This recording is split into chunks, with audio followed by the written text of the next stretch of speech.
Hello friends, आज मैं आपके साथ कॉमर्स का एक और टॉपिक लेके आया हूँ और टॉपिक का नाम है कोऑपरेटिव ऑर्गेनाइजेशन। इसमें मैं डिस्कस करूंगा मीनिंग क्या है, डेफिनेशन क्या है, ये सब डिस्कस करेंगे। जिस हिसाब से पेपर में आपने लिखना है उसी हिसाब से मैंने लिखा हुआ है। चलिए शुरू करते हैं without wasting any time. Cooperative organization developed as a means of protecting the interests of the weaker section of the society against the exploitation and oppression of the economically strong and powerful sections. Cooperative society बनाई गई थी ताकि जो weaker sections, जो गरीब sections हैं society के, उनको प्रोटेक्ट किया जा सके against the operation and exploitation, ताकि उनको जो अमीर जो लोग हैं, जो बिग कोऑपरेटिव्स हैं, वो एक्सप्लॉइट ना कर सकें। समझ की बात। A cooperative society is based on the principles of self-help and mutual help, and its primary motive is to render service to its members या to the members। तो ये जो कोऑपरेटिव सोसाइटी है, ये किन उसूलों पे बेस्ड है कि सेल्फ हेल्प, मतलब बंदे आपस में मिलेंगे और अपनी खुद की हेल्प करेंगे, या म्यूचुअल हेल्प होगी। और प्राइमरी मोटिव इसका ये था कि जितने भी मेंबर्स होंगे कोऑपरेटिव सोसाइटी के या कोऑपरेटिव ऑर्गेनाइजेशन के, उनकी म्यूचुअल हेल्प होनी चाहिए, उनको सर्विस प्रोवाइड करनी होनी चाहिए। समझ के बात। तो कोऑपरेटिव ऑर्गेनाइजेशन एक ऐसी ऑर्गेनाइजेशन है जिसमें जो मेंबर्स होते हैं उनकी म्यूचुअल हेल्प की जाती है और उनको एक्सप्लॉयटेशन से बचाया जाता है। तो ये तो था इसका मीनिंग। अब डेफिनेशन लिखोगे पेपर में तो अच्छे नंबर आएंगे। According to Indian cooperative society act 1912, cooperative organization is a society which has its objectives for the promotion of economic interests of its members in accordance with the cooperative principles। तो इसमें भी साफ साफ बताया गया है कि कोऑपरेटिव ऑर्गेनाइजेशन बनाई जाती है, उसका मेन मकसद ये होता है कि जो मेंबर्स हैं उनके इकोनॉमिक इंटरेस्ट को प्रमोट करना। ठीक है, keeping in view the cooperative principles, जो भी कोऑपरेटिव सोसाइटीज के प्रिंसिपल्स हैं उनको दिमाग में रखते हुए। ठीक है, एक और डेफिनेशन कर लेता हूँ। According to H.C. Calvert, a cooperative society is a form of organization wherein persons voluntarily associate together as human beings on the basis of equality for the promotion of the economic interests of themselves। तो इसमें भी वही बताया गया है कि cooperative society एक ऐसा फॉर्म ऑफ ऑर्गेनाइजेशन है जिसमें बंदे अपनी मर्जी से मिलते हैं, वॉलंटरली मिलते हैं, एसोसिएट करते हैं एक दूसरे से, और उस कोऑपरेटिव सोसाइटी में इक्वालिटी होती है। और मेन मकसद क्या होता है, जो मेंबर्स हैं उनके इकोनॉमिक इंटरेस्ट को बढ़ावा देना। नेक्स्ट आ जाता है, according to sir Horace Plunkett, cooperative is an organisation of individuals to secure a common economic goal by honest means. तो इन्होंने भी यही कहा है कि जो कोऑपरेटिव ऑर्गेनाइजेशन है वो एक ऐसी इकोनॉमिक ऑर्गेनाइजेशन या एक ऐसी ऑर्गेनाइजेशन है जिसमें जो मेंबर्स होते हैं वो अपने इकोनॉमिक गोल्स, जो उनके पैसे के रिलेटेड मकसद है, उसको पूरा करने की कोशिश करते हैं, मगर ईमानदारी से। समझ की बात। तो ये तो था मीनिंग और डेफिनेशन। उसके बाद आ जाते हैं कैरेक्टरिस्टिक्स और फीचर्स की खासियत क्या है, कोऑपरेटिव ऑर्गेनाइजेशन में कौन कौन सी खास बातें हैं, फीचर्स क्या है इसके, या कैरेक्टरिस्टिक्स एक ही बात होती है। The features oblique characteristics of the cooperative organization are as follows। Number 1, voluntary association. ये एक वॉलंटरी एसोसिएशन है, आप अपनी मर्जी से ज्वाइन कर सकते हैं, आपको ये नहीं कि कोई जबरदस्ती ज्वाइन करवा रहा है। A cooperative society is essentially a voluntary association of persons desirous of improving their economic status through joint action. तो बंदे अपनी मर्जी से मिलते हैं और अपनी मर्जी से मिल के अपने इकोनॉमिक इंटरेस्ट को हासिल करने की कोशिश करते हैं। समझ की बात। कोई जोर जबरदस्ती नहीं है कि आपने ज्वाइन करना है, अगर आपकी मर्जी आप ज्वाइन करो, नहीं मर्जी मत करो। ठीक है, everyone having a common interest is free to join a cooperative society. हर एक बंदा जिसका कॉमन इंटरेस्ट है, जिसका इंटरेस्ट है कि पर्टिकुलर टाइप की कोऑपरेटिव सोसाइटी ज्वाइन कर लेता हूँ क्योंकि वो मेरे इकोनॉमिक इंटरेस्ट के लिए मतलब सूटेबल रहती है, तो हर एक बंदा जो इंटरेस्टेड है वो ज्वाइन कर सकता है। He can also leave the cooperative society या society after giving a proper notice. वो ज्वाइन भी कर सकता है, निकल भी सकता है कोऑपरेटिव सोसाइटी में, उसको नोटिस देना पड़ेगा और उसको लीव करना पड़ेगा। ठीक है ना। He can withdraw his capital but can not transfer his share to another person. वो जो भी उसने कंट्रीब्यूशन किया है उस कोऑपरेटिव सोसाइटी में, उससे विड्रॉ कर सकता है, मगर अपना हिस्सा किसी और को नहीं बेच सकता। समझ की बात। Nobody is forced to become a member और to continue as a member. किसी को भी फोर्स नहीं किया जा सकता कि मेंबर बन या कंटिन्यू रहे मेंबर बनने के लिए। कोई भी बंदा अपनी मर्जी से आ सकता है, अपनी मर्जी से ज्वाइन कर सकता है, अपनी मर्जी से जा सकता है। नेक्स्ट आ जाता है इसमें रिलीजियस एंड पॉलिटिकल न्यूट्रलिटी। ठीक है, very important. The membership of cooperative society is open to all irrespective of caste, creed, religion और political affiliations। तो इसमें ये बताया गया कि जो मेंबरशिप है कोऑपरेटिव सोसाइटी की वो हर एक के लिए ओपन है। ऐसा नहीं है कि कोई पर्टिकुलर कास्ट के लोग हैं उन्हीं को मिलेगी, या पर्टिकुलर सोच, क्रीड वगैरह, रिलीजन वगैरह के इन्हीं को मिलेगी, कोई पॉलिटिकल पार्टी से रिलेटेड है उन्हीं पार्टीज मेंबर्स को मिलेगी, ऐसा कुछ नहीं है। ये ओपन होती है, कोई भी ज्वाइन कर सकता है जाके। ठीक है, new members are always welcome to join the society. हमेशा न्यू मेंबर्स को वेलकम किया जाता है, जो आना चाहता है, जुड़ना चाहता है, जुड़ सकता है। Cooperative societies represent universal brotherhood. इसमें मेन फोकस तो काम पे रहता है ना, इकोनॉमिक इंटरेस्ट होते हैं। ठीक है, ये चीजों को नहीं देखा जाता कि कौन से धर्म से आ रहा है, कौन सी कास्ट से आ रहा है। ठीक है, नेक्स्ट आ जाता है separate legal entity. Very important, after registration अगर कोऑपरेटिव सोसाइटी रजिस्टर होती है ना, a cooperative society becomes a distinct body independent of its members। ठीक है, तो जो ये जो कोऑपरेटिव सोसाइटी बन गई है ये अपने मेंबर से इंडिपेंडेंट रहती है। ठीक है, मेंबर्स का और इसका आपस में काम तो है, मगर इसकी एक इंडिपेंडेंट आइडेंटिटी होगी। समझ के बात, ये मतलब ये अपने नाम पे प्रॉपर्टीज वगैरह भी ले सकती है। ठीक है, it can own property and make contracts in its own name. ये अपने नाम पे कॉन्ट्रैक्ट भी कर सकती है और प्रॉपर्टी भी ले सकती है, बोथ मूवेबल जैसे गाड़ियां गुड़ियां ले ली, इमूवेबल जैसे जमीन ले ली। ठीक है, it becomes an autonomous and self governing organisation.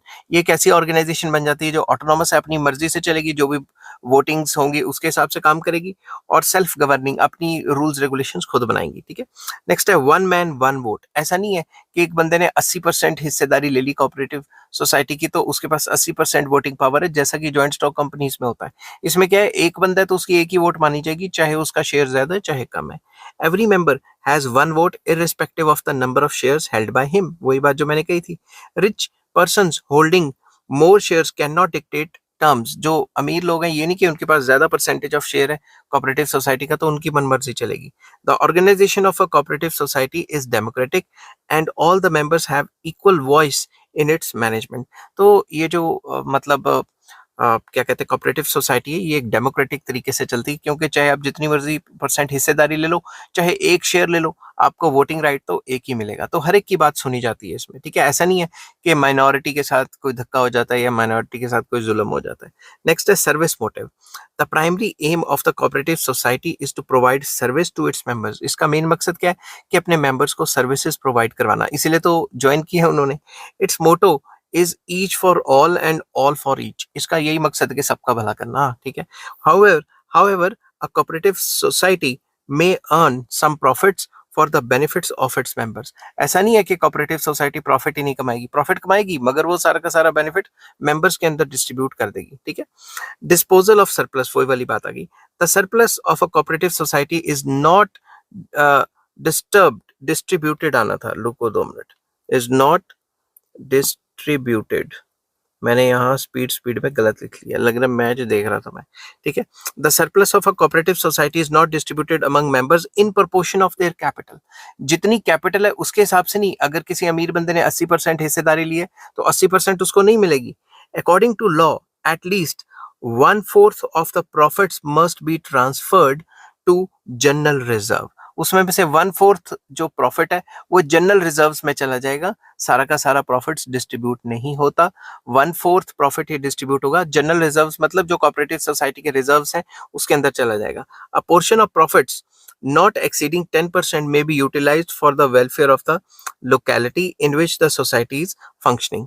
ठीक है, इसमें यह भी बताया गया कि 10% से ज्यादा प्रॉफिट का हिस्सा वहां पे खर्च नहीं होना चाहिए, जो कि लोकल एरिया, जिस एरिया में वो कोऑपरेटिव सोसाइटी है उस एरिया की वेलफेयर के लिए खर्च करो प्रॉफिट में से हिस्सा, मगर सिर्फ 10% या उससे कम। ठीक है, 10 profits of a cooperative society are utilized for the benefits of its members and the local community. तो आ जाके बात तो वही हुई कि जो भी ये जो कोऑपरेटिव सोसाइटी है वो प्रॉफिट कमाती है, वो कहाँ खर्च हो जाता है, वो जो मेंबर्स हैं उनके बेनिफिट के ऊपर खर्च होता है। ठीक है, तो मेंबर्स ज्यादातर लोकल एरिया के ही होते हैं। Next, limited return on capital. A dividend not exceeding 10% can be paid to members on the capital. जो भी उन्होंने कैपिटल लगाई है उसमें से जो प्रॉफिट कमाया उसका 10% से ज्यादा हिस्सा डिविडेंड्स में नहीं बांटा जा सकता। समझ गए बात? क्योंकि ये इसका मेन मकसद डिविडेंड कमाना नहीं होता, इसका मेन मकसद होता है जिस काम के लिए ये खुली हुई है उस मकसद को हासिल करना। The members of a cooperative society are thus assured a fix return on their investment, क्योंकि उनको 10% तो मिलना ही मिलना है। ठीक है, 10% इन टर्म्स के जो प्रॉफिट कमाया है उसका 10%। ठीक है। Next, cash trading. Cooperative societies sell their goods on cash basis. Cash trading provides protection against bad debts and maintains working capital. जो भी cooperative society अपना सामान बेचती हैं वो कैश के बेसिस पे बेचती हैं, और अगर कैश पे बेचेंगे तो उधार नहीं करना पड़ेगा, और ऐसा नहीं रहेगा कि उधार किसी ने दिया ही नहीं। समझ गए बात? However, an exception may be made in case of members के केस में एक्सेप्शंस की जा सकती है कि जो मेंबर्स है उसने आगे खरीद लिया तो उसको क्या पता डेट में दे दिया जाए, क्योंकि वो तो मेंबर है, तो बाकियों को डेट नहीं दिया जाएगा। तो इसका सारा काम कैश पे चलता है। ठीक है। नेक्स्ट है परपेचुअल एग्जिस्टेंस। ये नहीं कि कोई बंदा मर गया और कहानी खत्म होगी। ये जो कोऑपरेटिव सोसाइटीज होती हैं, ऑर्गेनाइजेशन होती हैं, कोऑपरेटिव ऑर्गेनाइजेशन, ये चलती रहती हैं। Once registered a cooperative society enjoys perpetual existence. एक बार रजिस्टर्ड होगी ये लगातार चलती रहेगी। It is created by law and law alone can dissolve it. ये लॉ ने क्रिएट किया और सिर्फ लॉ ही इसको खत्म कर सकता है। समझ की बात? नेक्स्ट आ जाता है state control. Every cooperative society must be registered under the Cooperative Society Act 1912 और respective state cooperative laws। हर एक cooperative society को Cooperative Society Act के अंडर ही रजिस्टर होना पड़ेगा, या फिर जो स्टेट के लॉज हैं उसके अंडर रजिस्टर होना पड़ेगा। अगर उसने रजिस्ट्रेशन नहीं कराई तो वो कोऑपरेटिव सोसाइटी नहीं मानी जाएगी। It is required to observe the prescribed rules and regulations. ये रिक्वायर्ड होता है कि जो सरकार ने रूल्स रेगुलेशंस बनाए हैं उसी के हिसाब से ये चले। Government exercises supervision and control over cooperative societies to ensure their proper functioning. Government full control रखती है इनके ऊपर ताकि वो देखे कि जिस काम के लिए बनी है वही काम चल रहा है कि नहीं चल रहा। आई होप ये वीडियो आपको पसंद आई होगी। अगर पसंद आती है तो please like, share and subscribe. इस चैप्टर के सारे लिंक्स आपको इस वीडियो के डिस्क्रिप्शन में मिल जाएंगे, और नेक्स्ट वीडियो में मैं डिस्कस करूंगा cooperative society versus joint stock company.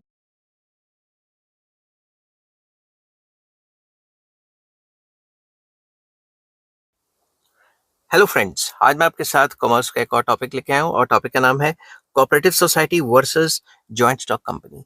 कि कोई भी कंपनी में और कोऑपरेटिव सोसाइटी में क्या डिफरेंस होता है वो इस टॉपिक में मैं बताऊंगा, और जिस हिसाब से पेपर में लिखना है उसी हिसाब से मैंने लिखा हुआ है। शुरू करने से पहले बता दूं कि इस चैप्टर के सारे लिंक्स आपको इस वीडियो की डिस्क्रिप्शन में मिल जाएंगे। चलिए शुरू करते हैं।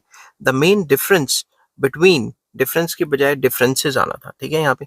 The main differences between cooperative organization and a joint stock company or a company are given below. Number one, basic objects, मतलब objectives ये दोनों के अलग अलग हैं। कैसे? The primary objective of a cooperative society is to provide service, whereas company seeks to earn profit. तो cooperative society का मेन मकसद क्या है? सर्विस प्रोवाइड करना अपने मेंबर्स को, मेंबर्स की हेल्प करना। और दूसरी तरफ कंपनी खोलने का मेन मकसद क्या होता है? प्रॉफिट कमाना।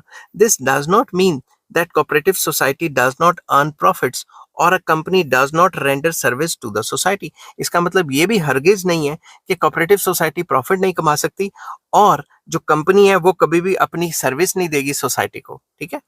It simply means that all the activities of cooperative society are guided by service motive and profits are incidental to this objective। इसका मतलब ये है कि मेन मकसद कोऑपरेटिव सोसाइटी बनाने का ये था कि जो मेंबर्स हैं उनकी वेलफेयर हो जाए, मेंबर्स के मोटिव को सर्व किया जाए, प्रॉफिट्स हो ना हो वो तो एक सेकेंडरी ऑब्जेक्टिव है। ठीक है।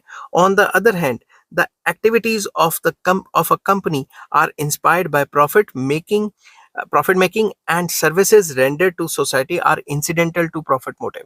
और जब कंपनी कोई खुलती है तो उसका मेन मकसद तो प्रॉफिट ही कमाना है, और साथ ही साथ अगर सोसाइटी की भी सर्विस हो जाए तो एक अच्छी बात रहेगी। ठीक है। तो फर्स्ट पॉइंट आपको क्लियर हो गया होगा। सेकंड पॉइंट आ जाता है number of members, very important. The minimum number of person is 7 in a public company and 2 in a private company. तो अगर आपने कंपनी खोलनी है, पब्लिक कंपनी है तो कम से कम 7 मेंबर्स होने चाहिए, प्राइवेट कंपनी है तो कम से कम 2 मेंबर्स होने चाहिए। अ कोऑपरेटिव सोसाइटी या cooperative organization requires at least 10 members. तो कोऑपरेटिव सोसाइटी खोलने के लिए कम से कम 10 मेंबर्स चाहिए। The maximum number of members is 50 in case of private company and 100 in the cooperative credit societies. तो बेसिकली ये बताया गया है कि मैक्सिमम नंबर जो है वो 50 हो सकते हैं प्राइवेट कंपनी में, और अगर मैक्सिमम नंबर ऑफ मेंबर्स 100 हो सकते हैं अगर कोऑपरेटिव क्रेडिट सोसाइटी है। अगर कोई और कोऑपरेटिव सोसाइटी है उसमें अनलिमिटेड हो सकते हैं। There is no maximum limit in case of public companies. जो भी पब्लिक कंपनीज होती हैं, लिस्टेड कंपनीज होती हैं, उसमें तो कितने भी शेयर होल्डर हो सकते हैं। And non credit cooperative societies, कोई भी जो कोऑपरेटिव सोसाइटी है वो क्रेडिट कोऑपरेटिव सोसाइटी अगर नहीं है तो कितने भी मेंबर्स हो सकते हैं। नेक्स्ट आ जाता है members liability. The liability of members of a company is generally limited to the face value of shares held और the amount of guarantee given by them through though though though नहीं आना चाहिए यहाँ पे, through the companies given them through, यहाँ through लिखना था, THROUGH, नहीं रुको 2 मिनट, हाँ यहाँ पे दाउ ही आना है, रुको, स्पीड में कभी कभी मैं ऐसे कर जाता हूँ, मगर जिस हिसाब से अपने पेपर में लिखना है उस हिसाब से ये कंटेंट है। मैं शुरू से पढ़ता हूँ। The liability of members of a company is generally limited to a face value. हाँ, तो इसमें ये बताया गया कि जो मेंबर्स की लायबिलिटी है कंपनी के अंदर वो कितनी है, जितना उसने पैसा इन्वेस्ट किया है, या जितनी उसकी शेयर्स की वैल्यू है, या जितनी उसने गारंटी दी है। समझ गई बात? शेयर्स हेल्ड और the amount of guarantee given by them though the companies act permits unlimited liability to the companies. के बेसिकली जो मेंबर्स हैं उनकी लायबिलिटीज होती ही होती हैं। ठीक है, तो कहने की बात ये है कि अगर कोई प्राइवेट कंपनी है तो उस केस में अनलिमिटेड लायबिलिटी हो सकती है, और जो पब्लिक कंपनी है जितने आपने शेयर खरीदे हैं उतनी आपके ऊपर लायबिलिटी है, क्योंकि उतना ही आपको नुकसान हो सकता है। But on the other hand the members of the cooperative society can opt for unlimited liability. उन पे क्या आ जाएगी? Unlimited liability. But in practice there is liability, their liability is generally limited. तो बेसिकली कोऑपरेटिव सोसाइटी में वैसे तो कहते हैं कि अनलिमिटेड लायबिलिटी है, पूरा का पूरा वो होगा, ठीक है, मेंबर्स के ऊपर जोर, बट मेंबर्स की लायबिलिटी पूरी की पूरी बनेगी। बट जनरली देखा गया तो मेंबर्स की लायबिलिटी जो है काफी लिमिटेड रहती है, क्योंकि पूरी कोऑपरेटिव सोसाइटी के ऊपर इतने ज्यादा लोन्स लान्स नहीं लिए जाते। उन्होंने तो आपस में मिले अपना सामान बेचने के लिए या सामान खरीदने के लिए। समझ की बात? तो इसमें लायबिलिटी की बात कर रहे थे, तो मेंबर्स की लायबिलिटी अनलिमिटेड होती है इन case of private company. Public company के केस में जितने के आपने शेयर खरीदे उतनी लायबिलिटी, और जो कोऑपरेटिव सोसाइटी है उसके मेंबर्स के ऊपर जो लायबिलिटी होती है वो लिमिटेड रहती है। नेक्स्ट आ जाता है membership. The membership of a cooperative society is open at all times and new members have to pay the same amount per share as old ones have paid। तो जो कोऑपरेटिव सोसाइटी है उसकी membership open रहती है, कोई भी आके share ले सकता है, और उतने उतने रुपए के शेयर मिलेंगे जितने के पहले मिल रहे थे। समझ की बात? दूसरी तरफ a company on the other hand closes the list of members as soon as its capital is fully subscribed। जब उसे लगता है कि जितने भी शेयर्स उन्होंने निकालने थे वो फुली सब्सक्राइब हो चुके हैं तो नए मेंबर्स के लिए वो क्लोज डाउन हो जाता है।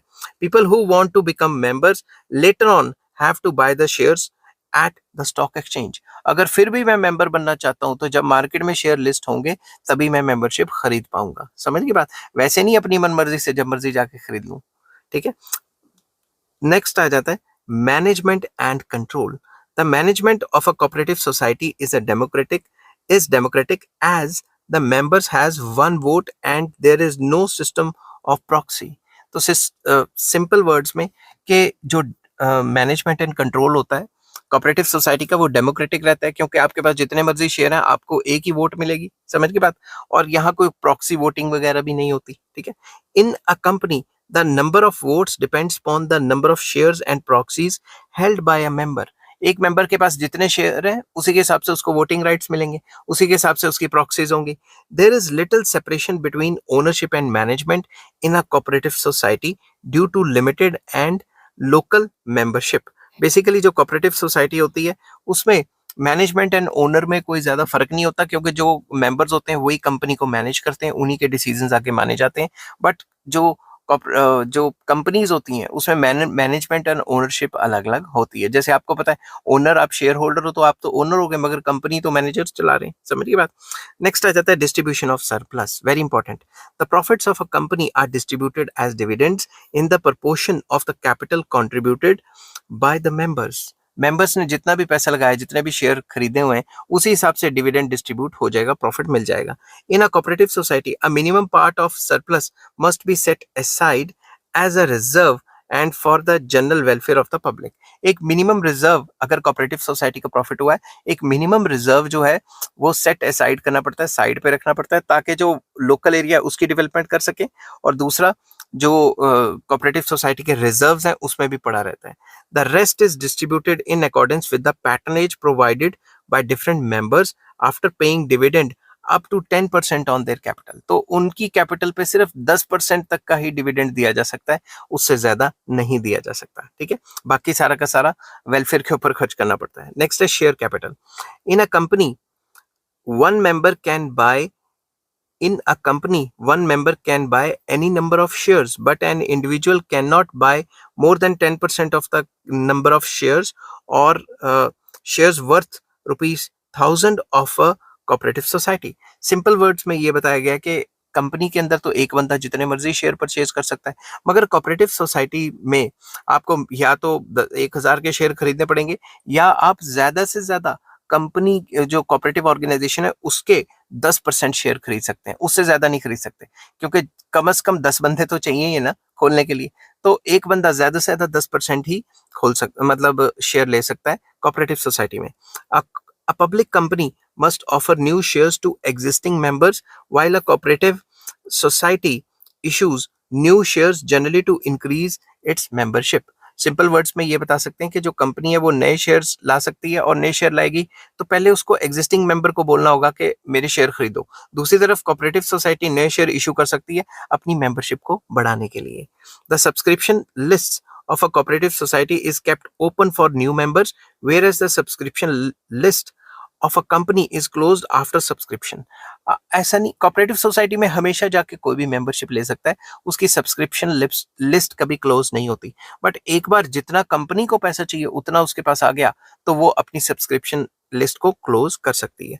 A company is thus capitalistic in nature while the cooperative society is socialistic in nature. जो कोऑपरेटिव सोसाइटी है वो सोशलिस्टिक होगी कि कोई भी आके ज्वाइन कर सकता है, दूसरी तरफ कंपनी जो है वो कैपिटलिस्टिक फॉर्म ऑफ बिजनेस को दिखाती है। अब मेरे घर के बाहर जो है डॉग बाग कर रहा है, मैं उसे कंट्रोल नहीं कर पाऊंगा, उसकी तरफ से मैं आपसे सॉरी मांग लेता हूँ। नेक्स्ट है ट्रांसफरेबिलिटी ऑफ इंटरेस्ट।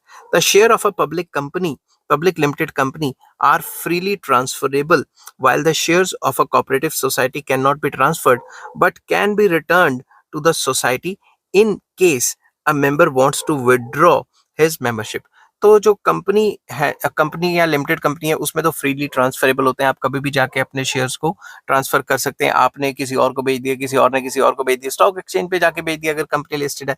मगर कोऑपरेटिव सोसाइटी के केस में आपको सोसाइटी को वो रिटर्न करने पड़ेंगे अपनी मेंबरशिप को विड्रॉ करने के लिए। समझ गई बात। A member of a cooperative society can withdraw his capital by giving notice to the society. अगर उसने अपनी कैपिटल को निकालना है तो उसको नोटिस देना पड़ेगा और अपने शेयर कोऑपरेटिव सोसाइटी को ही वापस करने पड़ेंगे। A share holder on the other hand can not demand back his capital from the company until it is winding up. जो शेयर होल्डर्स हैं वो कंपनी से अपना पैसा वापस नहीं मांग सकते, तब तक नहीं मांग सकते जब तक वो कंपनी वाइंड अप नहीं हो रही, जब तक वो कंपनी खत्म नहीं हो रही, बंद नहीं हो रही। समझ गए बात। बंद होने पे देखा जाएगा कि किस किस की देनदारियां, उनकी देनदारियां वापस होंगी, जो लाइबिलिटीज है कंपनी की वो वापस होंगी, जो बचा खुचा होगा वही कोऑपरेटिव, जो कोऑपरेटिव नहीं वही कंपनी के मेंबर्स पे के बीच में डिवाइड होगा। नेक्स्ट आ जाता है कवरेज। ये डॉग कहाँ है भाई, ये बहुत बोल रहा है। ठीक है, तो coverage. A cooperative society generally draws its membership from a limited local area. जो कोऑपरेटिव सोसाइटी है उसके जो मेंबर्स होते हैं वो लोकल एरिया के बंदे होते हैं, तभी उनका जो म्यूचुअल इंटरेस्ट है, इसी वजह से उन्होंने कोऑपरेटिव सोसाइटी बनाई है। The members have common bound in the form of common occupation और कॉमन एम्प्लॉयर और लोकेलिटी। जो मेंबर्स होते हैं उनके बीच में कोई ना कोई रिश्ता होता है, कॉमन एरिया हो सकता है, common economic interest, common occupation, common employer या कॉमन लोकेलिटी। ठीक है, तो कोई ना कोई रिश्ता होगा। In a company members have no such relationship and are usually drawn from different parts of a country and even from abroad. मान लो मैंने पेप्सी की शेयर खरीद लिए, यहाँ बैठे बैठे अमेरिका की कंपनी के शेयर खरीद लिए, मैं वहां का लोकल तो नहीं हूं ना। तो जो कंपनी फॉर्म ऑफ बिजनेस है उसमें जो मेंबरशिप हो सकती है वो कहीं से भी आ सकती है, ठीक है। तो जरूरी नहीं है कि लोकल एरिया की होगी, डिफरेंट एरियाज की भी हो सकती है। Next, exemptions and privileges. A cooperative society enjoys several exemptions and privileges regarding income tax, stamp duty, etc. etc. जो कोऑपरेटिव सोसाइटीज होती है, गवर्नमेंट उसको एनकरेज करती है, गवर्नमेंट उनको कई टाइप के टैक्स में छूट देती है, कई टाइप की प्रिविलेजेस देती है, समझ की बात। इसीलिए तो आजकल ज्यादातर अमीर लोगों ने कोऑपरेटिव सोसाइटी बनानी शुरू कर दी और उसके नाम पे गाड़ियां खरीदते हैं और खुद चलाते हैं, समझ की बात। तो this is because the government seeks to encourage the growth of cooperative movements. ऐसा इसलिए कि जो कोऑपरेटिव मूवमेंट्स हैं या कोऑपरेटिव सोसाइटीज हैं उनको सरकार एनकरेज करना चाहती है, इसलिए सब्सिडीज देती है, ठीक है। No such exemptions, privileges and assistance is available to a public limited company. ऐसा कोई एग्जम्पशन जो है कंपनीज को नहीं मिलता, पब्लिक लिमिटेड कंपनीज को ऐसा कोई एग्जम्पशन नहीं मिलता। A private limited company however enjoys a number of exemptions and privileges under the companies act. तो प्राइवेट लिमिटेड कंपनी को थोड़ी बहुत एग्जम्पशंस दी होती हैं, क्योंकि उन्होंने अपने शेयर लोगों को तो नहीं ना बेचे हुए, तो वो अपने हिसाब से अपने रिजल्ट देख सकते हैं, अपनी सीक्रेसी रख सकते हैं, मगर पब्लिक लिमिटेड कंपनी में ऐसा कुछ नहीं होता, ठीक है। नेक्स्ट आ जाता है governing statute. A company is governed by companies act 1956 while the cooperative organization is subject to the provisions of the Cooperative Society Act 1912 और State Cooperative Society Act। तो जो कंपनी है वो कंपनीज एक्ट के हिसाब से चलती है, जो कंपनीज एक्ट में रूल्स रेगुलेशंस है उसके हिसाब से चलेगी, और जो कोऑपरेटिव सोसाइटीज है उसका अपना एक्ट है, कोऑपरेटिव सोसाइटी एक्ट 1912, उसके हिसाब से चलेगी। तो दोनों के जो कानून है वो ही अलग अलग है, समझ की बात। आई होप ये वीडियो आपको पसंद आई होगी। अगर पसंद आती है तो please like, share and subscribe. इस चैप्टर के बाकी सारे लिंक्स इस वीडियो के डिस्क्रिप्शन में मिल जाएंगे। नेक्स्ट टॉपिक मैं वीडियो बनाऊंगा formation of a cooperative society.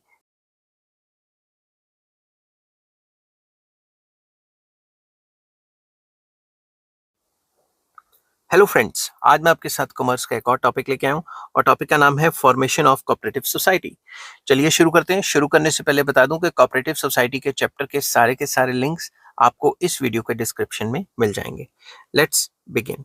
In order to get a cooperative society registered, an application in the prescribed form must be submitted to Registrar of Cooperative Societies of the state in which the society's registered office is to be situated. Simple words में आपको अगर cooperative society खोलनी है तो एक आपको application देनी है प्रिस्क्राइब्ड फॉर्म में। प्रिस्क्राइब्ड फॉर्म का मतलब जो भी फॉर्म में रिक्वायर्ड होता है उस फॉर्म में एप्लीकेशन देनी है रजिस्ट्रार को। रजिस्ट्रार कौन सा होना चाहिए? Registrar of cooperative societies of the state. जिस स्टेट में आपने खोलनी है वहां के लोकल रजिस्ट्रार को, जो रजिस्टर करता है कोऑपरेटिव सोसाइटीज को, उसके पास एक प्रिस्क्राइब्ड फॉर्म में एप्लीकेशन देनी है, ठीक है।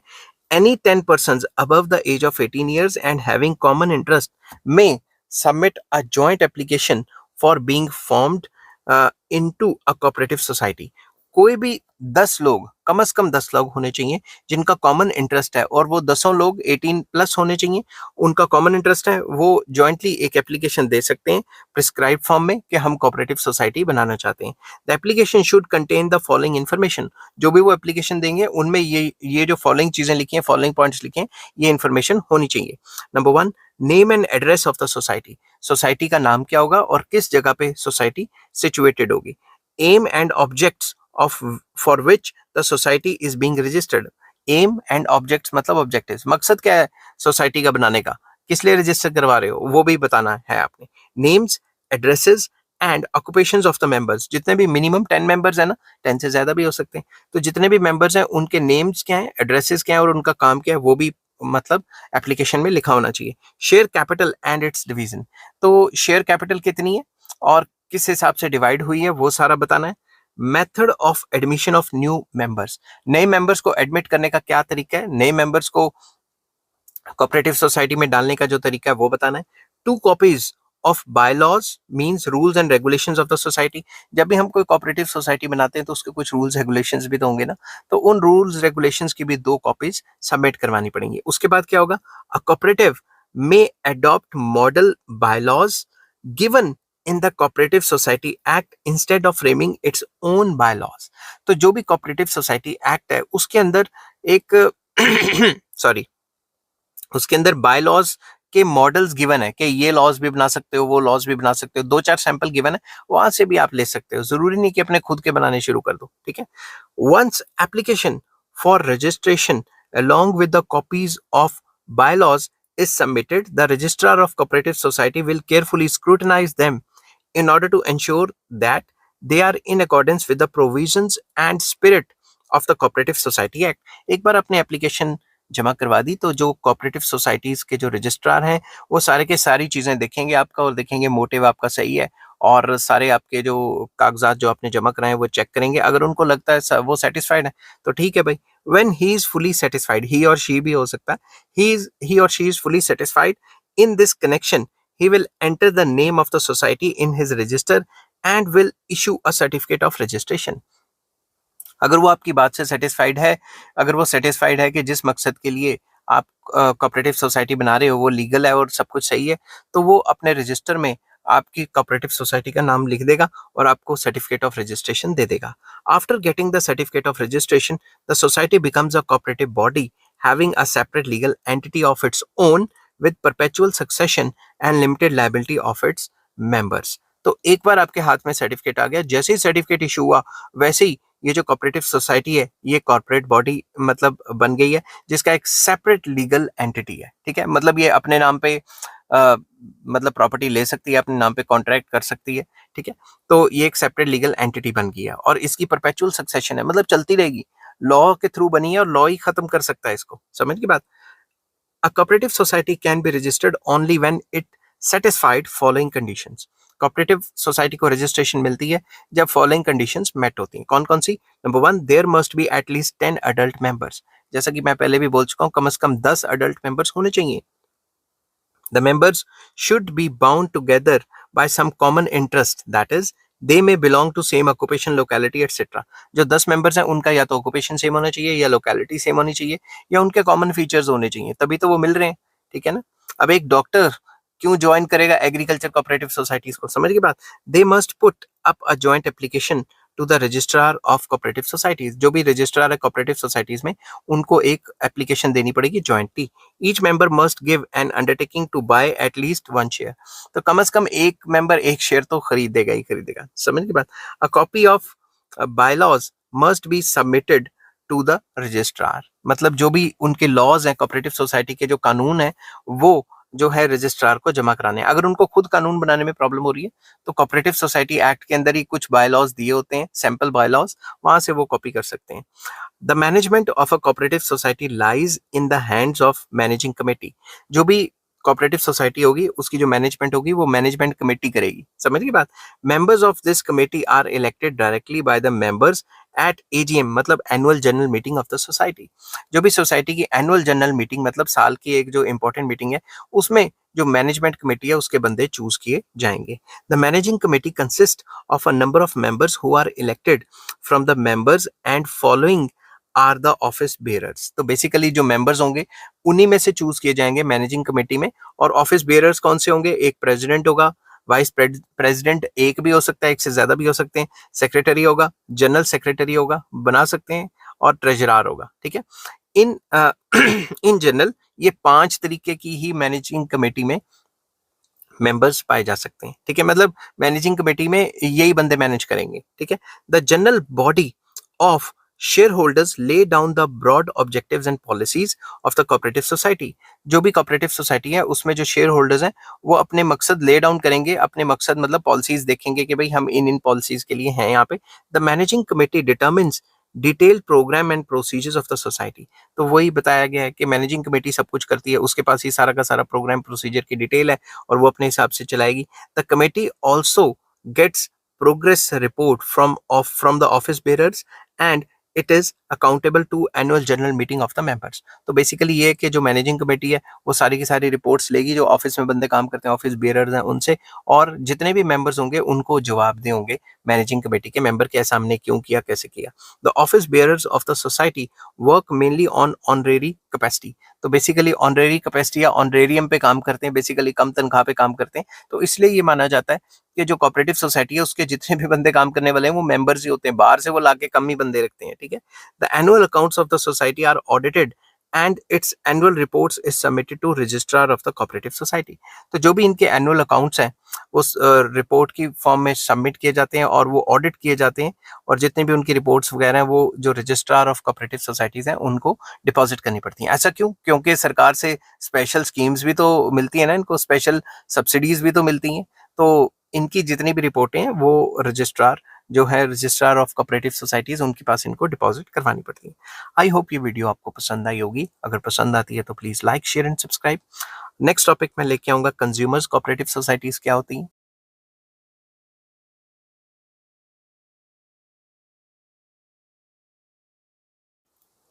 हेलो फ्रेंड्स, आज मैं आपके साथ कॉमर्स का एक और टॉपिक लेके आया हूँ और टॉपिक का नाम है कंज्यूमर्स कोऑपरेटिव सोसाइटीज। ये क्या होती हैं डिस्कस करेंगे। जिस हिसाब से पेपर में लिखना है उसी हिसाब से मैंने लिखा हुआ है, और इस चैप्टर के सारे लिंक्स आपको इस वीडियो के डिस्क्रिप्शन में मिल जाएंगे। चलिए शुरू करते हैं। Consumers cooperatives are formed by the consumers to obtain their daily requirement at a reasonable prices. जो भी कंज्यूमर कोऑपरेटिव सोसाइटीज या कंज्यूमर कोऑपरेटिव्स होते हैं वो कंज्यूमर्स बनाते हैं ताकि वो अपनी डेली रिक्वायरमेंट की नीड को रीजनेबल प्राइसेस पे खरीद सकें। Such a society buy goods such a society buy goods, ऐसी सोसाइटी गुड्स खरीदती है directly from the manufacturers and wholesalers to eliminate the profits of middleman. ऐसी सोसाइटीज जो कोऑपरेटिव कंज्यूमर कोऑपरेटिव सोसाइटीज हैं वो डायरेक्टली सामान कंपनी से खरीदेंगी या होलसेलर से खरीदेंगी ताकि मिडलमैन का जो प्रॉफिट है उसके चक्करों में ना आए, मिडलमैन के जो प्रॉफिट्स हैं उनको एलिमिनेट कर दे। वो समझ की बात। These societies protect lower and middle class people from the exploitation of the profit hungry businessman. जो बिचौले होते हैं, इंटरमीडिएरी होते हैं, वो काफी रेट बढ़ा चढ़ा के दिखा देते हैं, दे देते हैं, और कंज्यूमर्स की एक्सप्लॉयटेशन होती है। तो इस एक्सप्लॉयटेशन से बचने के लिए लोअर क्लास और मिडिल क्लास क्या करती है, कोऑपरेटिव सोसाइटी बनाती है। तो डायरेक्टली सामान किससे खरीदते हैं, मैन्युफैक्चरर से या फिर जो होलसेलर है उससे। The profit of the society are distributed among members in the ratio of purchase made by them during the year. जो भी प्रॉफिट्स हैं वो इस हिसाब से डिस्ट्रीब्यूट होंगे, जितना सामान कंज्यूमर्स ने खरीदा है उसके हिसाब से कुछ कुछ डिस्ट्रीब्यूट हो जाएंगे और बाकी पैसा जो कोऑपरेटिव रिजर्व्स है उसी में पड़ा रहेगा। The consumers cooperatives or the cooperative stores are working mainly in urban areas in India. India में ज्यादातर ये अर्बन एरियाज में चल रहे हैं, शहरों में चल रहे हैं। सुपर बाजार working under the control of government is an example of consumer cooperative societies. जो भी गवर्नमेंट ने सुपर बाजार खोले हुए हैं जिसमें डायरेक्टली मैन्युफैक्चरर से सामान लेके आया जाता है और दुकानों पे सस्ते रेट पे बेचा जाता है, वो कुछ इसके एग्जाम्पल्स हैं। आई होप ये वीडियो आपको पसंद आई होगी। अगर पसंद आती है तो please like, share and subscribe.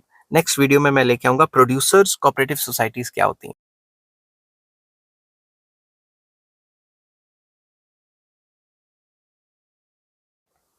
Hello friends, आज मैं आपके साथ कॉमर्स का एक और टॉपिक लेके आया हूँ और टॉपिक का नाम है producers cooperative societies.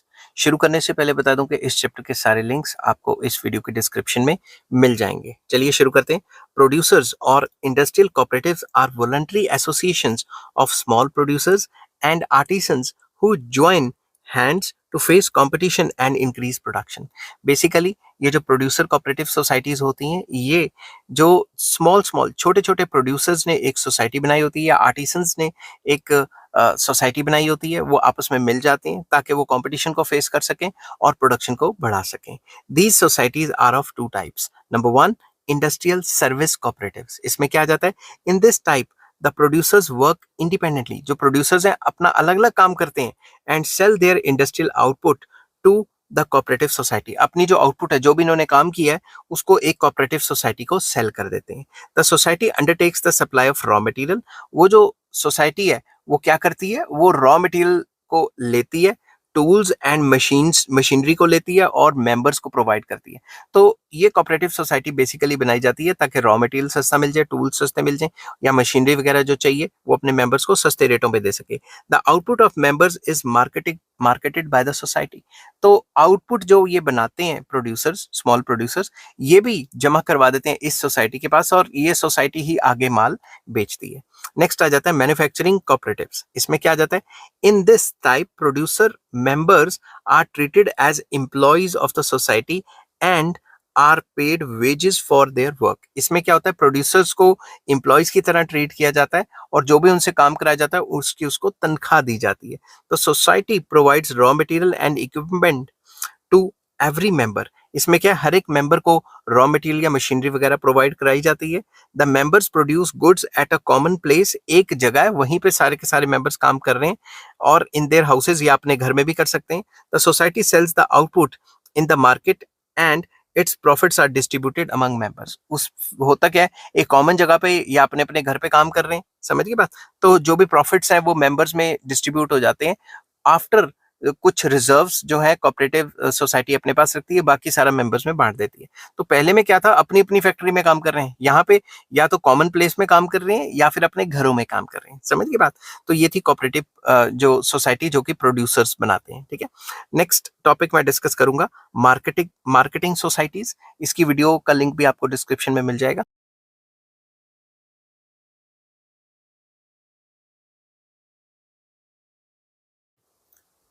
Hello friends, आज मैं आपके साथ कॉमर्स का एक और टॉपिक लेके आया हूँ। टॉपिक का नाम है मार्केटिंग कोऑपरेटिव्स। चलिए शुरू करते हैं। शुरू करने से पहले बता दूं कि इस चैप्टर के सारे लिंक्स आपको इस वीडियो के डिस्क्रिप्शन में मिल जाएंगे। These are voluntary associations of independent producers who want to sell their output at remunerative prices. Simple words में ये एक वॉलंटरी एसोसिएशन है जिसमें इंडिपेंडेंट प्रोड्यूसर्स हैं, उन्होंने ज्वाइन किया हुआ है और वो ये चाहते हैं कि उनका माल एक अच्छे रेट पे बिक जाए, अच्छे प्राइस मिल जाए उनको। The output of different members is pooled and sold through a centralized agency to eliminate middleman. उनका माल एक जगह पुल अप किया जाता है, इकट्ठा किया जाता है और आपस में बांटा जाता है। किसको दिया जाता है, किसको दिया जाता है, डायरेक्टली कस्टमर्स को बेचा जाता है, ताकि बीच में जो मिडलमैन है वो अपनी चुंगी ना मार सकें या अपना प्रॉफिट ना रख सकें, ठीक है। Next, the sale proceeds are distributed among the members in the ratio of their outputs. जो भी माल बिकेगा वो जिस प्रोड्यूसर ने जितना जितना बनाया हुआ है उसके हिसाब से उसको पैसे मिल जाएंगे, ठीक है। अगर किसी ने ज्यादा बनाया उसको ज्यादा पैसे चले जाएंगे, किसी ने कम बनाया उसको कम पैसे। As a central sales agency, the society may also perform important marketing functions such as processing, grading and packaging of output, advertising and exporting of products, warehousing and transportation etcetera.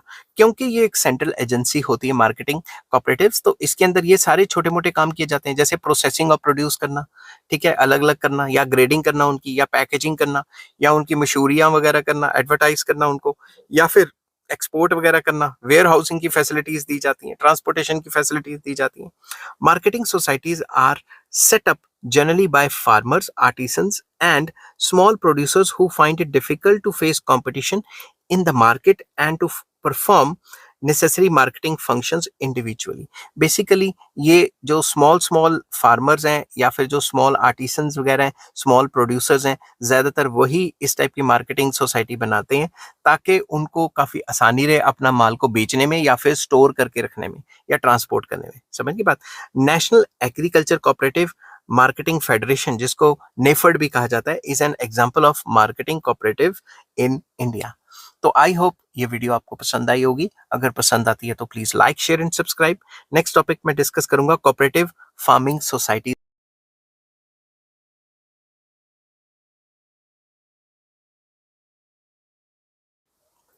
Hello friends, आज मैं आपके साथ commerce का एक और topic लेके आया हूँ। टॉपिक का नाम है कोऑपरेटिव फार्मिंग सोसाइटीज। शुरू करने से पहले बता दूं कि इस चैप्टर के सारे लिंक्स आपको इस वीडियो के डिस्क्रिप्शन में मिल जाएंगे। चलिए शुरू करते हैं। These are voluntary associations of small farmers who join together to obtain the economies of large scale farming. ये एक ऑर्गेनाइजेशन होती है स्मॉल फार्मर्स की, वो आपस में मिल जाते हैं ताकि वो लार्ज स्केल पे काम कर सकें और उनको काफी प्रॉफिट हो जाए, ठीक है, लार्ज स्केल इकोनॉमीज के लिए। In India, farmers are economically weak and their land holdings are small. India में ज्यादातर देखा गया कि फार्मर्स जो हैं वो वीक हैं, ज्यादातर फार्मर्स वीक हैं इकोनॉमिकली, और उनकी जो लैंड होल्डिंग्स हैं वो स्मॉल है, कम जमीन है उनके पास। In their individual capacity they are unable to use modern tools, seeds, fertilisers et cetera. वो छोटी छोटी जमीन पे इतने मॉडर्न टेक्नोलॉजी कैसे लगा पाएंगे, तो वो करते क्या है, दे पूल देयर लैंड्स, आपस में अपनी जमीनें मिला लेते हैं, and do farming collectively with the help of modern technology to maximize their agriculture output। तो वो करते क्या है, अपनी जमीन को मिला लेते हैं और जब बड़ी जमीन हो जाती है तो उस पे वो मॉडर्न टेक्नोलॉजी को लगा के अच्छे से काम कर लेते हैं।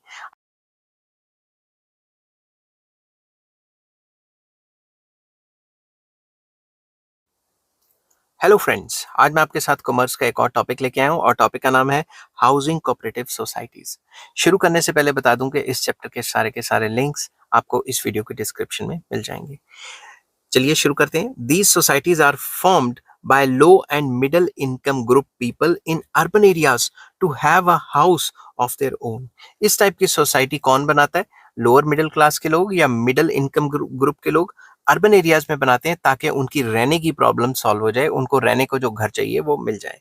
Housing cooperatives are of different types. ये डिफरेंट टाइप्स के हो सकते हैं। Some societies acquire land and give the plots to the members for constructing their own houses. कुछ सोसाइटीज क्या करती हैं, एक बल्क में जमीन खरीद लेती हैं, उनको सस्ता पड़ता है और जो भी मेंबर्स होते हैं उनमें जमीन डिस्ट्रीब्यूट कर देती है। They also arrange loans from financial institutions and government agencies. वो लोन्स भी अरेंज करवाते हैं मेंबर्स के लिए ताकि उनको अच्छे से फैसिलिटीज मिल जाए, ठीक है, तो ताकि वो लोन पे उनको जमीन मिल जाए और वो अपने हिसाब से घर खड़ा कर सके। Other societies themselves construct houses and allot them to members who make payment in installment. बाकी सोसाइटीज जमीन नहीं देती, वो कहती है मैं पूरा का पूरा घर ही खड़ा करके दे देती हूँ, घर बना के दे देती हूँ। तो कई कोऑपरेटिव सोसाइटीज जमीन बांट देती है, कई कोऑपरेटिव सोसाइटीज घर बना के दे देती हैं और उन घर के जो पैसे हैं वो इंस्टॉलमेंट्स पे लेती रहती हैं।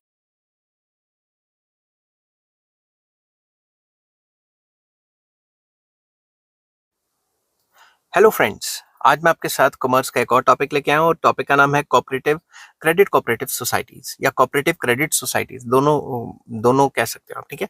तो इस वीडियो को शुरू करने से पहले बता दूं कि कोऑपरेटिव सोसाइटीज के पूरे चैप्टर के लिंक्स आपको इस वीडियो के डिस्क्रिप्शन में मिल जाएंगे। चलिए शुरू करते हैं। These societies are formed by poor people to provide financial help and to develop the habit of savings among members. इस टाइप की कोऑपरेटिव सोसाइटीज गरीब बंदे आपस में बनाते हैं ताकि वो मतलब जब भी उनको पैसा चाहिए तो पैसा मिल भी जाए और जो भी उनकी थोड़ी बहुत सेविंग्स होती हैं वो एक हैबिट बन जाए उनकी सेव करने की, ठीक है। तो वो कोऑपरेटिव सोसाइटीज के पास पैसा जमा करवाते रहते हैं और वो लोन भी ले लेते हैं उनसे, ठीक है। They help to protect members from exploitation of money lenders who charge exorbitant interest from borrowers. तो इन टाइप की क्रेडिट सोसाइटीज जो होती हैं, जो क्रेडिट कोऑपरेटिव सोसाइटीज जो होती हैं, ये अपने मेंबर्स को बचाती हैं एक्सप्लॉयटेशन से ताकि वो कहीं और से लोन लेंगे जाके तो उनको महंगे रेट ऑफ इंटरेस्ट पे लोन मिलेगा और पता नहीं, आपको पता है ना, जो लोकल मनी लेंडर्स हैं वो बहुत ज्यादा मतलब डबल ट्रिपल रेट चार्ज करते हैं, ठीक है। तो उस परेशानी से बचाने के लिए विलेजेस में ज्यादातर क्रेडिट कोऑपरेटिव सोसाइटीज पाई जाती हैं, ठीक है। Credit cooperatives are found in both urban areas and rural areas. Urban areas में भी है मगर कम है, रूरल एरियाज में जो है वो ज्यादा है, ठीक है। In rural areas agriculture credit societies provide loans to members mainly for agricultural activities. तो रूरल एरियाज में जो एग्रीकल्चर कोऑपरेटिव सोसाइटीज हैं, एग्रीकल्चर क्रेडिट कोऑपरेटिव सोसाइटीज हैं, वो एग्रीकल्चर एक्टिविटीज के लिए लोन देती रहती हैं। शहरों में तो बैंक ही इतने ज्यादा खुल गए कि आप लोन ले सकते हो आसानी से किसी भी बैंक के साथ जाके, तो इसलिए कम है, समझ की बात। In urban areas non agriculture societies और urban banks offer credit facilities to members for household needs. तो हाउस होल्ड नीड्स के लिए अर्बन सोसाइटीज में जो लोग रहते हैं वो अर्बन क्रेडिट सोसाइटीज होती हैं, उसमें से लोन ले सकते हैं, मगर अर्बन एरियाज में थोड़ा कम है और रूरल एरियाज में थोड़ा ज्यादा है।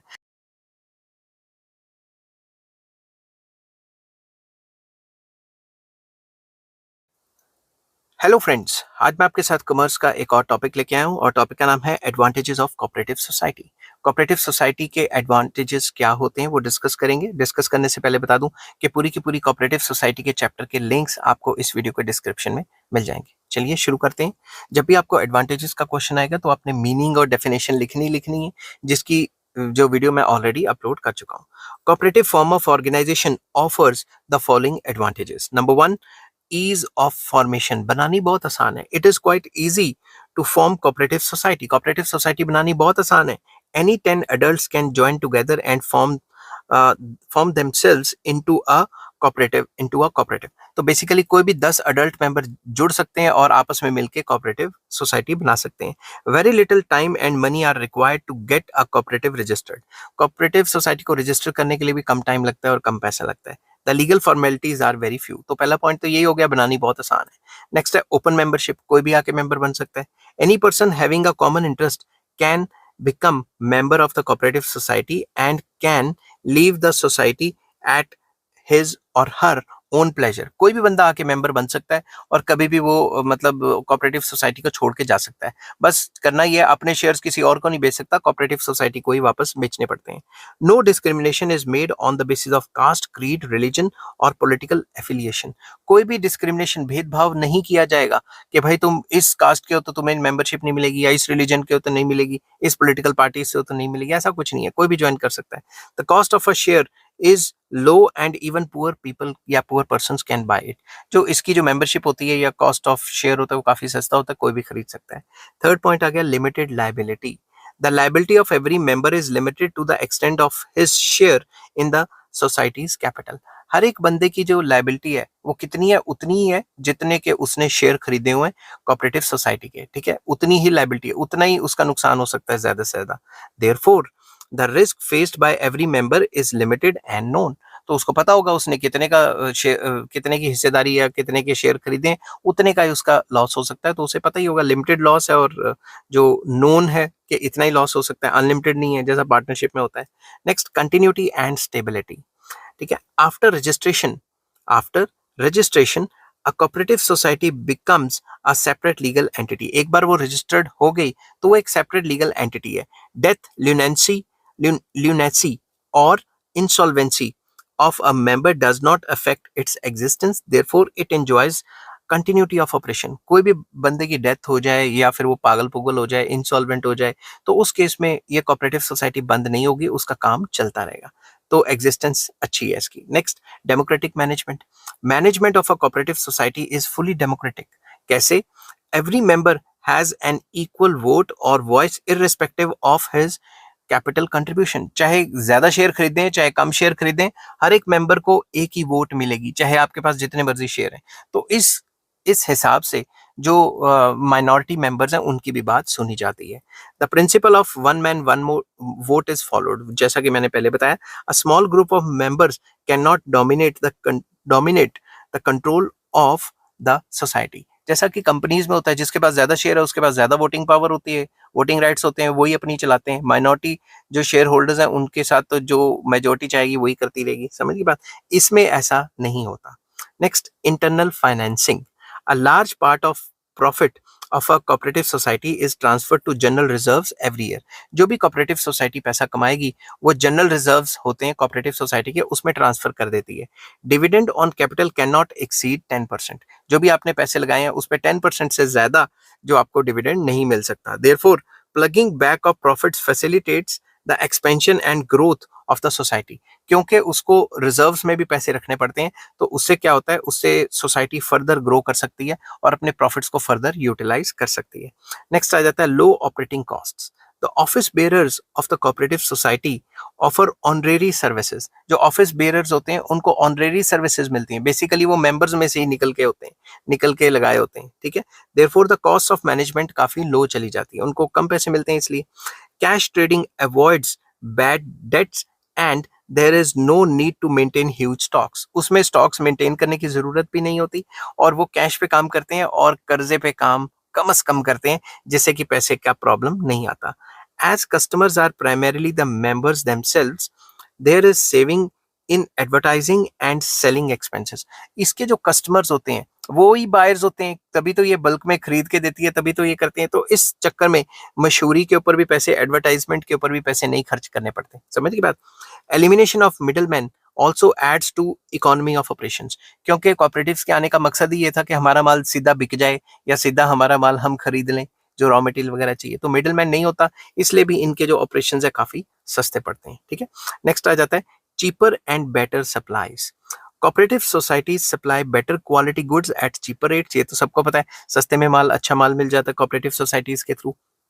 Due to service motive the focus is on welfare of the members. क्योंकि कोऑपरेटिव सोसाइटी का मेन मकसद सर्विस प्रोवाइड करना है, वेलफेयर है मेंबर्स की, प्रोवाइड करना, इसीलिए surplus is also shared by members on equitable basis. तो जितना उनका कैपिटल कंट्रीब्यूशन है उसके हिसाब से इक्विटेबल डिस्ट्रीब्यूशन होता है। ठीक है, तो कहने की बात ये कि cheaper facilities and better facilities provide करता है ये cooperative societies. Next, state patronage, मतलब सरकार काफी हेल्प करती है, सब्सिडी देती है काफी ज्यादा।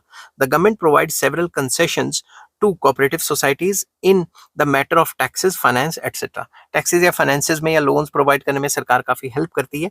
अ cooperative society enjoys special privileges and exemptions. उनको स्पेशल प्रिविलेजेस दी होती हैं और कुछ एग्जम्पशंस भी दी होती हैं। सरकार उनको एनकरेज करने के लिए काफी बढ़ावा देने के लिए काफी ज्यादा उनकी हेल्प करती है। नेक्स्ट आ जाता है सोशल यूटिलिटी, समाज के लिए भी काफी इंपॉर्टेंट है।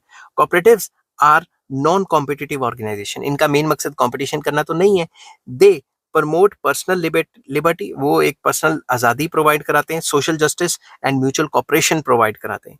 They help to prevent concentration of economic power in few hands.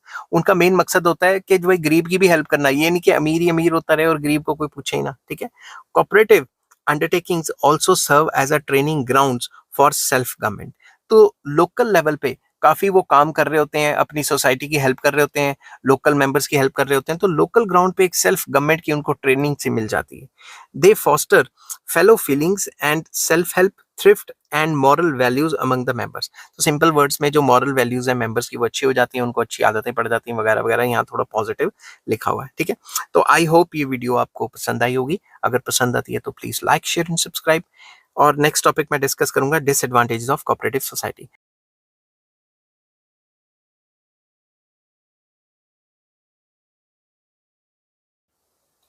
Hello friends, आज मैं आपके साथ कॉमर्स का एक और टॉपिक लेके आया हूँ और टॉपिक का नाम है disadvantages of cooperative society. Cooperative society के नुकसान क्या हैं? पहले तो इससे पिछली वीडियो मैंने बनाई थी एडवांटेजेस क्या हैं और ये डिसएडवांटेजेस। आपको चाहे एडवांटेजेस आए डिसएडवांटेजेस आए, आपने पेपर में पहले मीनिंग और डेफिनेशन लिखना है। इसकी वीडियो मैं ऑलरेडी अपलोड कर चुका हूँ, जिसका लिंक आपको डिस्क्रिप्शन में मिल जाएगा। चलिए शुरू करते हैं। Cooperative societies suffer from the following drawbacks. Number 1, limited capital. उनके पास पैसा लिमिटेड होता है, अनलिमिटेड नहीं होता। The cooperative society is formed usually by people with limited means। ज्यादातर ये कोऑपरेटिव सोसाइटी बनाते कौन है? जिनके पास पैसा कम है। ठीक है ना, जो जिनके पास लिमिटेड मीन्स है या जो गरीब लोग हैं वो बनाते हैं। The principle of one man one vote discourages members to invest large amounts in the society. अब कोई भी बंदा है वो कहेगा कि मैं इतना ज्यादा पैसा क्यों लगाऊं कोऑपरेटिव सोसाइटी में, जबकि मैं जितना भी पैसा लगाऊं मेरी वोट तो एक ही गिनी जाएगी। समझ के बाद, therefore a cooperative society often faces shortage of funds. ज्यादातर इनके पास पैसे नहीं होते। ठीक है, it is not able to mobilise adequate capital for large scale operations. तो ये इतना ज्यादा पैसा इकट्ठा नहीं कर पाती कि वो लार्ज स्केल पे प्रोडक्शन कर सके या अपने लार्ज स्केल पे ऑपरेशंस को चला सके। ठीक है, नेक्स्ट आ जाता है inefficient management. A cooperative society is managed by managing committee consisting of office bearers elected by the members. तो बेसिकली जो भी इसकी मैनेजिंग कमेटी है वो मेंबर्स में से ही चुन के आई होती है, स्पेशलाइज्ड बंदे तो होते नहीं, तो इसलिए इनकी एफिशिएंसी इतनी ज्यादा नहीं रहती। These office bearers may not be competent and experienced. क्या पता उन ऑफिस बेयरर्स को एक्सपीरियंस है भी है कि नहीं है, कॉम्पिटेंट है भी है कि नहीं है। A cooperative society can not afford to employ, afford आना था, मैंने यहाँ अफोर्ड लिख दिया। रुको 2 मिनट, मैं इसको सही कर देता हूँ।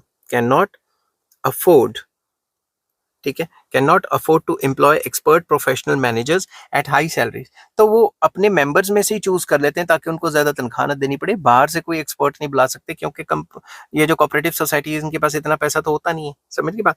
नेक्स्ट आ जाता है lack of motivation. Honorary office bearers of a cooperative society have very little incentive to work hard for the society. जो ऑलरेडी काम कर रहे हैं, पहले उनको कम तनख्वाहें मिल रही हैं, तो उनका इतना ज्यादा मोटिव नहीं रहता, इंसेंटिव नहीं रहते कि ज्यादा काम करेंगे तो ज्यादा तनख्वाह मिलेगी। समझ की बात। तो उनकी मोटिवेशन लेवल डाउन रहती है। There is no direct link between effort and the reward. Reward तो उतना ही मिलना है जितना मतलब सबको मिलना है। समझ की बात। तो एफर्ट नहीं करते, वो आराम से काम करते हैं, सुस्ती डालते हैं, कोई इंसेंटिव तो होता नहीं। Members are often ignorant of the principles of cooperatives. तो बेसिकली मेंबर्स को ज्यादातर को तो ये नहीं पता होता कि भाई जो कोऑपरेटिव सोसाइटीज हैं उनके मेन असूल क्या होते हैं, प्रिंसिपल्स क्या होते हैं। ठीक है, ऑफिस बेयरर्स में misuse funds for personal interest. Office bearers personal interest के लिए भी फंड्स को मिसयूज कर सकते हैं। जैसे मैंने बहुत देखा है कि ज्यादातर कोऑपरेटिव सोसाइटी बना लेते हैं और मर्सिडीज, बीएमडब्ल्यू, फॉर्च्यूनर निकलवा लेते हैं कोऑपरेटिव सोसाइटी के नाम पे और खुद चलाते रहते हैं। ठीक है ना, तो ऐसा बहुत देखा गया है। लैक ऑफ कंपटीशन अमंग में स्लैकन एफर्ट्स। तो कंपटीशन ही नहीं होता, तो कंपटीशन नहीं होगा तो एफर्ट्स भी कम मारेंगे, तो इतना ज्यादा एफिशिएंसी से काम नहीं करेंगे। नेक्स्ट आ जाता है non transferability of interest. The shares of a cooperative society are not transferable. अगर मेरे पास शेयर है तो मैं किसी और को नहीं बेच सकता, मुझे कोऑपरेटिव सोसाइटी को ही वापस करने पड़ेंगे। A member who want to quit the society has to submit his shares to society in order to get his money back. अपना पैसा वापस लेने के लिए कोऑपरेटिव सोसाइटी को ही पैसे मतलब शेयर्स वापस करने पड़ेंगे, ठीक है, किसी और को नहीं बेच सकता, ट्रांसफरेबिलिटी नहीं है। Lack of secrecy. The affairs of the cooperative society are openly discussed in the meetings of its members. जितने भी affairs काम होंगे वो openly members में discuss किए जाएंगे. Every member is free to inspect the books and records of the society. कोई भी member आके कभी भी inspection कर सकता है books की या records की, क्या क्या किया, कैसे किया, क्या बेचा, क्या खरीदा. Therefore, it becomes difficult to keep the secrets of the business. तो जो भी ये काम करती है cooperative society, उसके जो secrets हैं उसको बचा के रखना काफी ज्यादा डिफिकल्ट हो जाता है, तो सीक्रेसी नहीं रहती।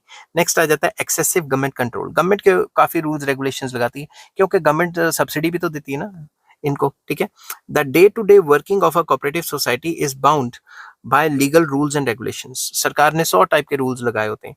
कीपिंग ऑफ अकाउंट्स मेंटेन करने हैं, रेगुलर ऑडिट करना है, इंस्पेक्शंस होंगी, ठीक है, वो लगातार होती रहती है। Reports have to be submitted to the registrar. इन सब की जो ऑडिटिंग की या फिर जितने भी जो भी काम किया उसकी जो रिपोर्ट्स हैं वो रजिस्ट्रार को टाइम टू टाइम जमा करवानी पड़ती है। Time consuming formalities restrict flexibility and initiative. क्योंकि ये सारे कामों में काफी टाइम लग जाता है, इसलिए उनमें काम करने की फ्लेक्सिबिलिटी नहीं रहती।